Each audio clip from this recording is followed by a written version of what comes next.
माँ के पाँव फर्श पर। शर्म को छू लेने वाली बात।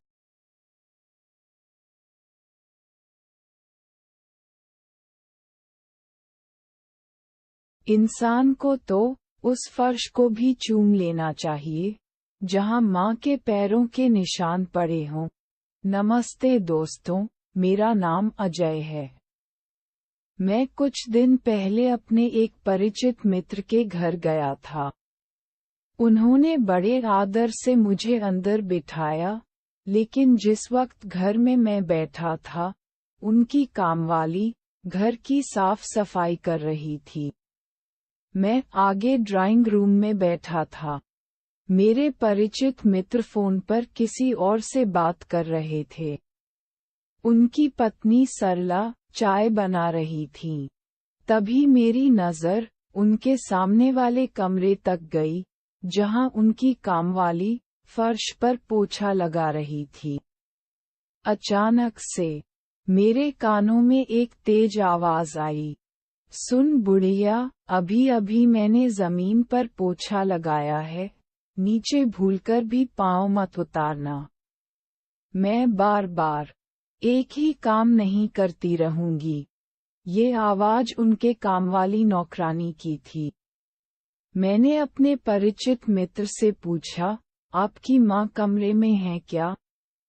हाँ, उस कमरे में है माँ, मैंने उनसे बोला, जब तक चाय बन रही है। मैं जरा माँ से मिल लेता हूँ। उन्होंने कहा, हाँ, हाँ क्यों नहीं। लेकिन थोड़ा रुकिए, अभी अभी शायद पोछा लगा है उस कमरे में, सूख जाए फिर जाइएगा। क्यों? कमरा गीला है तो नौकरानी दोबारा पोछा लगाएगी, और अगर नहीं लगाएगी तो थोड़े निशान रह जाएंगे फर्श पर। क्या फर्क पड़ेगा? ये सुनकर परिचित थोड़ा हैरान हुए। उन्होंने कहा, भैया ऐसा क्यों कह रहे हैं? तब तक मैं कमरे में चला गया था।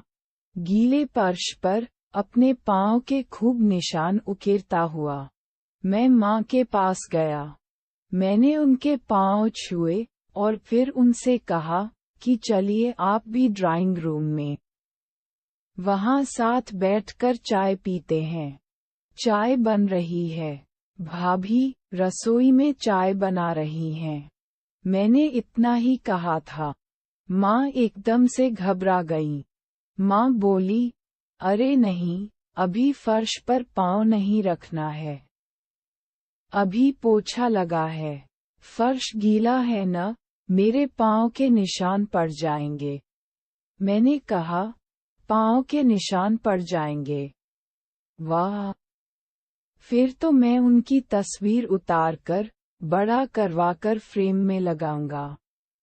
आप चलिए तो सही। पर माँ बिस्तर से नीचे नहीं उतर रही थीं। उन्होंने कहा कि तुम चाय पी लो बेटा। तब तक मेरे परिचित भी माँ के कमरे तक आ गए थे। उन्होंने मुझसे कहा कि माँ सुबह चाय पी चुकी है, आप आइए भैया। मैंने कहा, नहीं, माँ के साथ मैं यहीं कमरे में चाय लूंगा।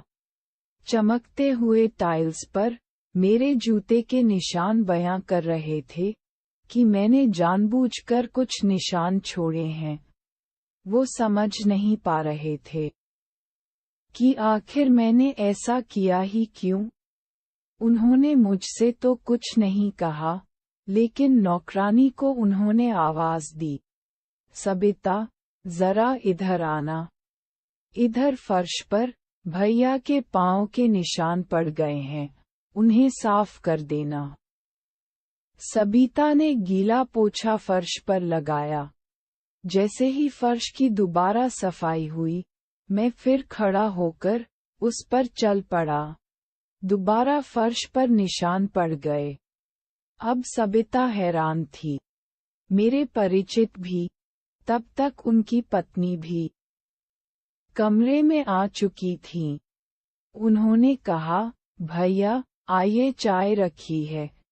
मैंने परिचित की पत्नी से कहा कि बुढ़िया के लिए चाय यहीं दे दीजिए।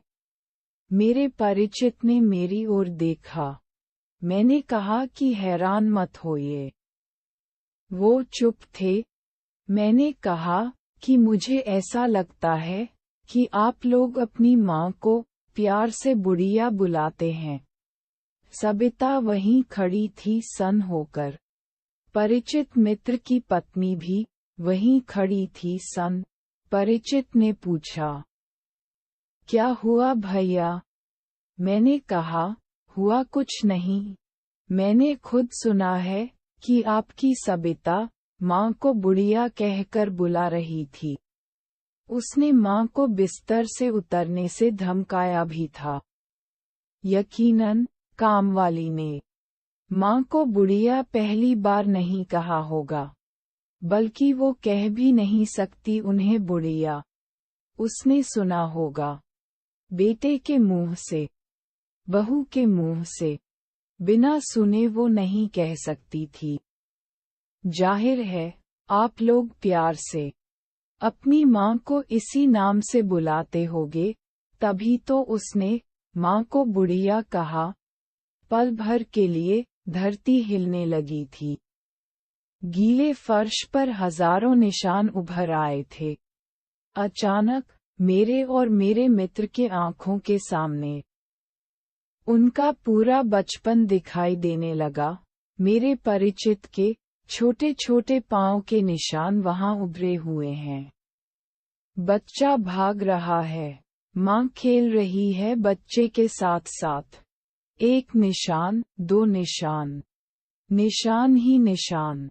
माँ खुश हो रही है। बेटे के पांव देखकर कह रही है, देखो तो इसके पांव के निशान। बेटा इधर से उधर दौड़ रहा था, दौड़ता जा रहा था। पूरे घर में बेटे के पांव के निशान ही निशान थे। ये सब सुनकर बुढ़िया रो रही थी। बहू की आंखें झुकी हुई थीं। सबिता चुप थी। भैया, गलती हो गई, अब नहीं होगा ऐसा। भैया, बहुत बड़ी भूल थी मेरी। मेरे परिचित मित्र अपनी आंखें पोंछ रहे थे।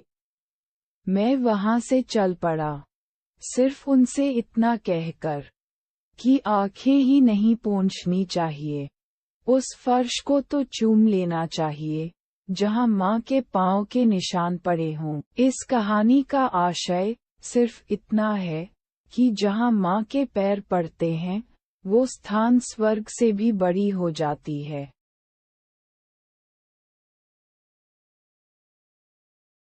कहानी अच्छी लगी तो कहानी को लाइक, कमेंट और शेयर करें, और चैनल पर नए हैं तो चैनल को सब्सक्राइब करें और बेल आइकॉन को जरूर प्रेस करें, जिससे कि हमारे आने वाले हर नई कहानी का नोटिफिकेशन आपको मिलता रहे। वीडियो देखने के लिए आप सभी का बहुत बहुत धन्यवाद।